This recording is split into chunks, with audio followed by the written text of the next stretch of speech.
You know exactly what you want. You've thought about it carefully. You've learned from every relationship that didn't work. You've done the therapy, read the books, done the inner work. And you have arrived at a clear, considered, non-negotiable list of what you require in a partner. They need to be emotionally intelligent, ambitious but not consumed by ambition, present without being clingy, independent without being avoidant, communicative but not overly expressive, stable but still surprising. And they need to feel it, that particular chemistry, that specific pull, that thing you'll know when you feel it, but can't quite describe when you're asked to. You've been waiting for this person, for a while now. And somewhere, in a quiet moment, in a conversation with a friend who said the thing you weren't ready to hear, a question arrived. Are these standards, or are they a very sophisticated way of making sure nobody gets close enough to hurt you? Welcome to Thought Paradox. Today we're asking the question most people aren't willing to ask themselves. Not whether your standards are too high, but whether they're standards at all. Let's make the distinction clearly, because this video isn't an argument against having standards. Standards are real. They matter. Knowing what you need in a relationship, what values, what communication style, what level of emotional availability, is not pickiness. It's self-knowledge. And self-knowledge applied to relationships is how people avoid repeating the same painful patterns. That's not what this video is about. This video is about what happens when the list of requirements stops being a reflection of what you genuinely need and becomes a system for ensuring you're never vulnerable enough to be hurt. There's a meaningful difference between, I need someone who is emotionally available because I've learned that emotional unavailability damages me, and I need someone who meets 17 specific criteria in precisely the right combination, and the criteria shift slightly every time someone new gets close. One is a standard. The other is a defense wearing the language of a standard. The tell is not in the content of the requirement. It's in the function it serves. Does the standard help you find the right person? Or does it help you disqualify everyone who tries? Nobody builds defensive standards on purpose. They accumulate, quietly, over time, brick by brick, each one added in response to something real. The wound that became a requirement. Every defensive standard has an origin story. Someone lied to you, and now honesty is non-negotiable. Good, that's appropriate. But then someone was honest in a way that was blunt and careless, and now they have to be honest and emotionally sensitive about how they deliver it. And then someone was emotionally sensitive but too agreeable, so they also need to be able to hold their own position. And then someone held their position too rigidly, so they also need to be flexible. You can see where this goes. Each new requirement was added in response to a real pain. Each one was reasonable in isolation, but collectively, they become something else entirely. A description of a person who doesn't exist, built specifically to the specifications of someone who could never hurt you the way you've been hurt before. The standard that moves. Here's one of the most reliable signs that standards have become defenses. They move. Not in response to new information about yourself or what you genuinely need, but in response to proximity. Someone new arrives who meets the list, and slowly, almost imperceptibly, new items are added. New disqualifications are found. A floor becomes a ceiling. A green flag becomes suspicious. The standard isn't being applied. It's being deployed to achieve the outcome the nervous system actually wants. distance. The chemistry clause. And then there's the most insidious one. The requirement that resists all examination because it sounds so reasonable. I just need to feel it. The connection. The chemistry.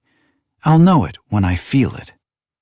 Except, and this is the uncomfortable part, for people with a history of painful relationships, the chemistry they recognize is almost always attached to a particular nervous system state. The state of uncertainty, of not quite having someone, of reaching for something not fully available.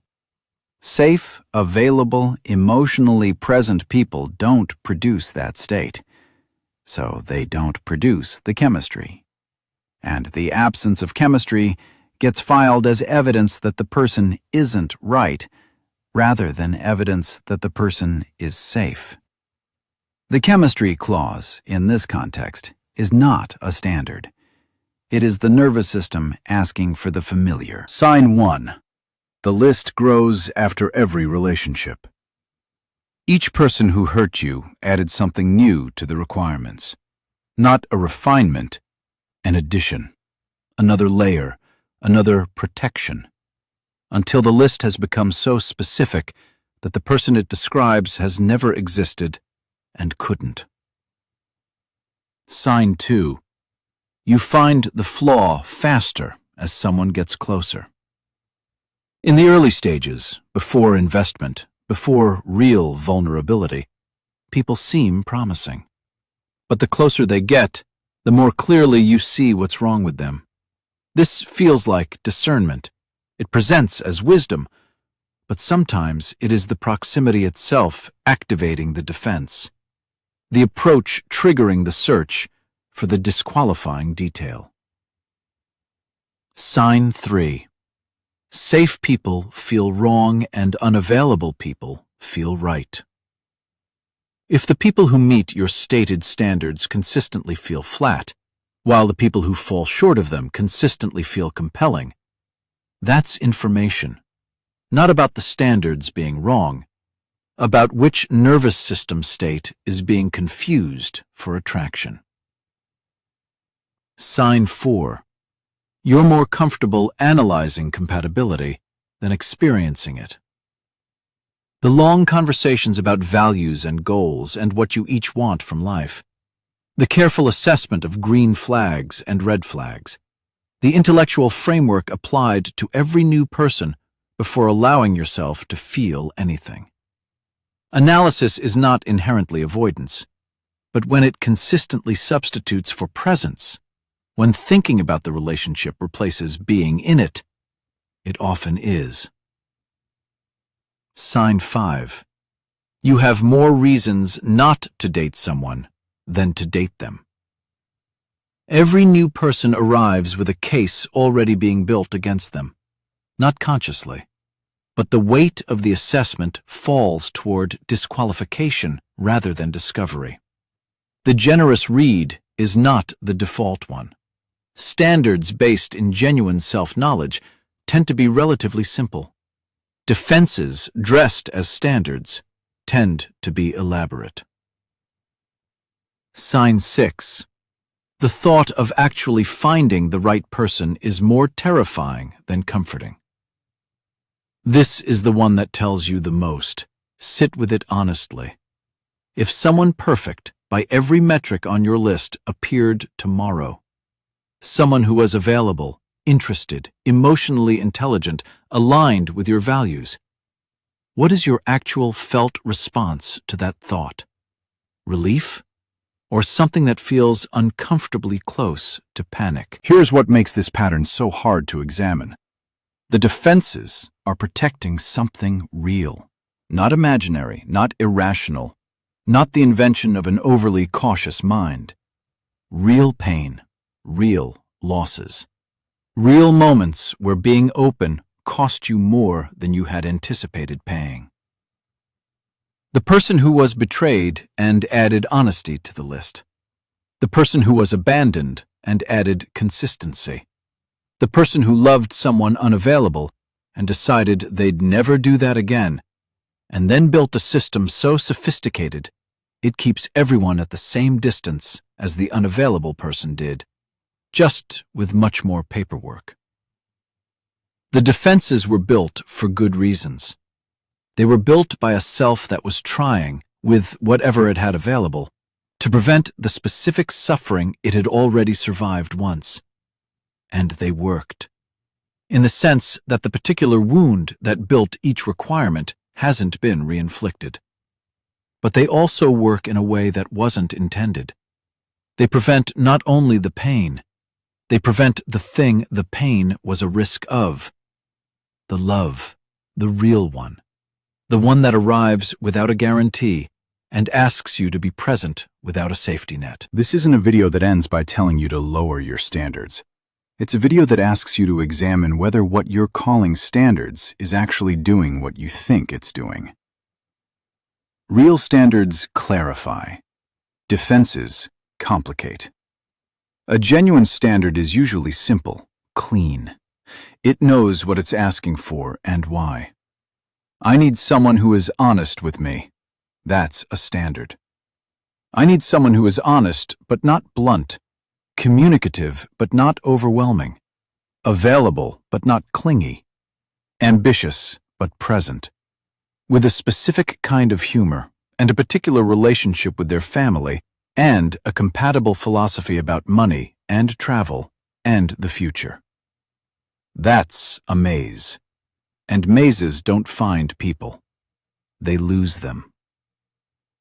The question to ask about every requirement. For each item on the list, each non-negotiable, each deal-breaker, each must-have, ask one question. Is this protecting me from something harmful, or is this protecting me from something vulnerable? Because those are not the same thing. Harmful should be protected against. Vulnerability is the entrance fee for the thing you say you want. What happens when you let one brick down? You don't have to dismantle the whole wall, but what happens if one brick comes down? If you stay in the conversation a little longer than feels comfortable, if you give the generous read to the person who didn't immediately produce the chemistry, if you let someone be a little closer than the system usually allows. Not abandoning discernment, not ignoring real incompatibility, just one brick, and seeing what happens when you let a little more light in. You have been protecting yourself, carefully, intelligently, with a level of sophistication that required real work to construct. And the protection has cost you something.